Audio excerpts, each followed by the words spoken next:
دینی بیانات، خوابوں کی تعبیر، اسلامی وظائف اور شرعی مسائل کے لیے مفتی حیدر معاویہ خیر پوری کے یوٹیوب چینل کو سبسکرائب کریں۔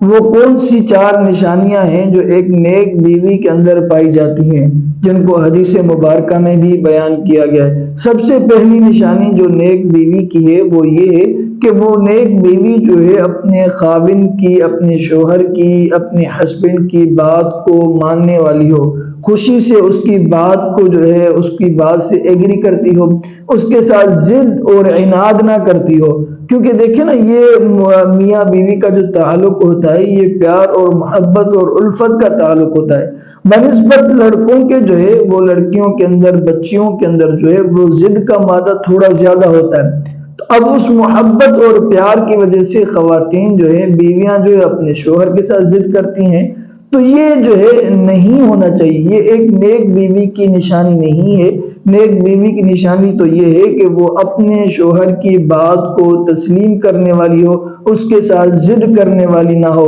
اور والدین کو بھی چاہیے کہ وہ اپنی بچیوں کو، اپنی بیٹیوں کو جو ہے وہ سمجھائیں کہ بھئی جس گھر تم جا رہی ہو، جس کی بیوی تم بننے جا رہی ہو، تمہیں چاہیے کہ تم جو ہے اس کی باتوں کو تسلیم کرو، اس کے ساتھ ضد اور عناد نہ کرنا، اس کے ساتھ لڑائی جھگڑا نہ کرنا، اس کی باتوں کو تسلیم کرنا۔ دیکھیں، جب عورت جو ہے اپنی شوہر کی باتوں کو مانتی ہے اور اس کو تسلیم کرتی ہے اور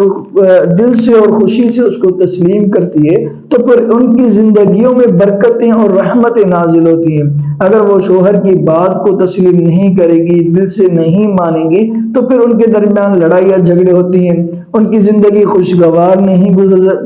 گزرتی۔ تو ایک نیک بیوی کی نشانی یہ ہے کہ وہ اپنے شوہر کی بات کو تسلیم کرنے والی ہو۔ دوسری نشانی یہ ہے کہ جو ہے جب شوہر اپنی بیوی کو دیکھے تو اس کا دل خوش ہو جائے، اس کا دل جو ہے وہ خوش ہو جائے، ماشاءاللہ میری بیوی بہت زیادہ خوبصورت ہے، وفادار ہے اور میری خدمت کرنے والی ہے۔ تو جب شوہر اپنے بیوی کو دیکھے تو اس کو جو ہے اس کا دل خوش ہو جائے۔ اور علماء نے یہ بھی لکھا ہے کہ بیویوں کو چاہیے کہ جب وہ گھر میں رہیں تو اپنے شوہر کے آنے سے پہلے جو ہے وہ صاف ستھرے کپڑے پہن لیں، زیب و زینت کر لیں، خوشبو لگا لیں، ٹھیک ہے، شوہر کے آنے سے پہلے۔ ہوتا یہ ہے کہ معاملہ الٹا ہوتا ہے، جب خواتین گھر میں رہتی ہیں تو ماشاءاللہ جو ہے حال ان کا آپ کو پتہ ہے کہ ان کا کیا حال ہوتا ہے، لیکن جب بازاروں کے اندر جاتی ہیں تو بڑی زیب و زینت کر کے، ایون جو ہے وہ چھوٹی سی شاپنگ کرنے جائیں گی، مارکیٹ سے کوئی چیز خریدنے جائیں گی تو وہ سرخی پاؤڈر لگا کے جائیں گی اور عجیب و غریب چیزیں جو ہے استعمال کر کے پھر شاپنگ پہ جائیں گی۔ ایسا نہیں ہونا چاہیے۔ آپ کو چاہیے کہ آپ زیب و زینت کریں تو اپنے شوہر کے لیے کریں، نہ کہ غیر محرم مردوں کے لیے، یا جو ہے وہ عورتوں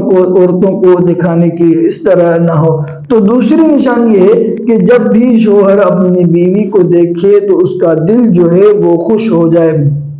یہ ایک نیک بیوی کی نشانی ہے۔ تیسری نشانی جو حدیث مبارکہ میں بیان کی گئی ہے وہ یہ ہے کہ شوہر اگر کسی بات پر عورت کو لے کے، اپنی بیوی کو لے کے جو ہے وہ قسم اٹھائے تو وہ عورت جو ہے اس قسم کو پوری کرنے والی ہو۔ کیا مطلب ہے کہ یعنی اپنے شوہر کو اپنی بیوی پر اس قدر اعتماد ہو، اس قدر بھروسہ ہو کہ بھائی میری بیوی جو ماشاءاللہ غلط کام نہیں کرتی، میری بیوی جو ہے وہ رات کو تہجد پڑھتی ہے، اور شوہر نے قسم اٹھا لیا۔ قسم اس وجہ سے اٹھایا کہ شوہر کو بیوی پر اعتماد تھا۔ تو عورتوں کو چاہیے، بیویوں کو چاہیے کہ اپنے شوہر کے اعتماد کو برقرار رکھیں، اپنے شوہر کی قسم کو ٹوٹنے نہ دیں۔ تیسری نشانی یہ ہے۔ اور چوتھی اور سب سے بڑی اور اہم نشانی یہ ہے نیک بیوی کی، وہ یہ ہے کہ شوہر کی عدم موجودگی میں اس کے بچوں کی، اس کے مال کی اور اپنے عزت اور آبرو کی جو ہے وہ حفاظت کرنے والی ہو۔ اللہ پناہ میں رکھے، شوہر یہاں سے نکلتا ہے، گھر سے آفس کے لیے نکلتا ہے، ملازمت کے لیے نکلتا ہے، جاب کے لیے نکلتا ہے، کاروبار کے لیے نکلتا ہے، تو بیوی جو ہے غیر محرم کے ساتھ میسج چیٹنگ پر لگ جاتی ہے، واٹس ایپ پر کانٹیکٹ کرنا شروع کر دیتی ہے، اور جو ہے وہ ناجائز تعلقات رکھتی ہے، اور شوہر کے مال کو جو ہے وہ غیر ضروری اشیاء میں جو ہے وہ خرچ کرتی ہے۔ اس طرح نہیں ہونا چاہیے۔ یہ شوہر کی عزت اور شوہر کی جو ہے امانت ہے، اس کو آپ آپ جو ہے وہ غلط کاموں میں خرچ نہ کریں۔ یہ جو ہے وہ ایک نیک بیوی کی نشانی یہ ہے کہ وہ اپنے شوہر کی عدم موجودگی میں اس کی عزت کی، اس کے مال کی، اس کے آبرو کی حفاظت کرتی ہے۔ اللہ سے دعا ہے اللہ رب العزت ہمارے لیے، آپ کے لیے، پوری امت کے لیے آسانیاں فرمائے۔ السلام علیکم ورحمۃ اللہ وبرکاتہ۔